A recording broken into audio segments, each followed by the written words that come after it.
So sometimes you have a room in your house that there is just nothing in it or no direction of the room. And you might be asking, what the heck do I do with it? So this is a great example of that. This room is right off the entry. So when we're moving, a lot of times it's because maybe we had a child go to college, maybe we lost our soulmate, maybe we got a divorce. Okay, all those things happen to this homeowner. So she's been through a lot. She's been through a lot. So this is the room that has kind of collected all, done the homeschooling, all those type of things. She only has 2 bedrooms on the main, so this is critical that either she moves everything out and gets rid of it and makes it an empty room, or she uses, I think, a day bed or an air mattress or something to show it's a bedroom, because otherwise she's only going to be showing 1 bedroom on the main, which can be very problematic. Yeah, I would highly recommend turning this back into a bedroom, especially because it does have an attached bathroom. And again, I know we mentioned this before, but if you don't have an extra bed to put in here, things that you can use is, like Annette said, air mattresses. You can put some boxes together and just put some bedding over it.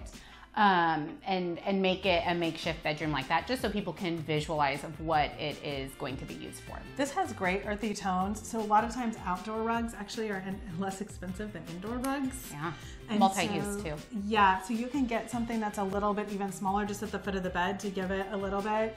If you get like just one of those inexpensive jute rugs, you can actually paint them. I don't know if you knew that. Yes, I did. So you can just paint it real quick, give it a little pattern or a little color, and then you had the great idea of yoga mats. Yeah, so if you just have some yoga mats sitting around, or if you just go purchase a couple, they're really inexpensive.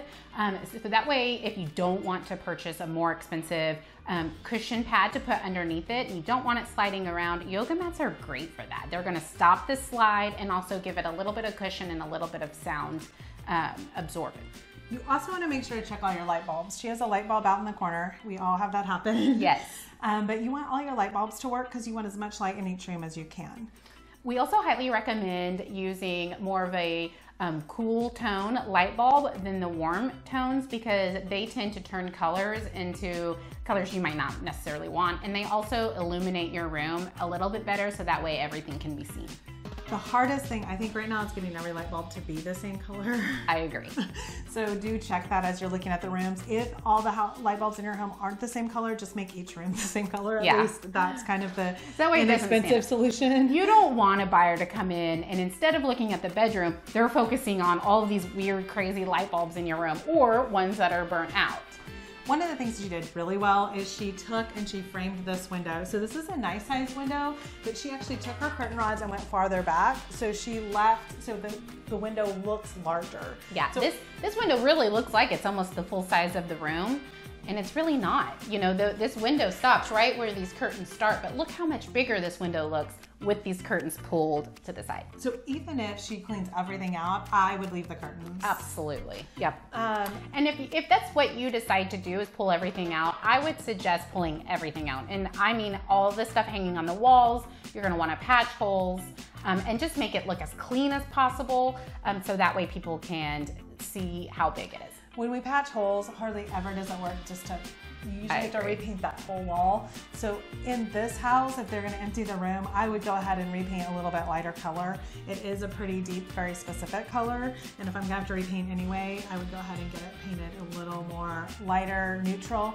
If you're painting over a deep color like this and you don't wanna do tons of coats, just pick a shade kind of lighter. So even if it was kind of a more of a orangish beige, that's gonna work and still be neutral enough. Yeah, when you get your color swatches, and if you pick one of the lower ones that are the deeper ones like Annette's talking about, if you just go up a couple of shades on that same swatch, usually it's the same family, and even if it bleeds through a little bit, it's still going to look good. So those are all things to think about. The other thing I think this brings up is you are moving for a reason, so make sure to have those conversations with your realtors. Don't be embarrassed about divorce, death, kids leaving, whatever. Sometimes we're in the trauma of what's going on. We are just trying to move forward and we just don't want to talk about it.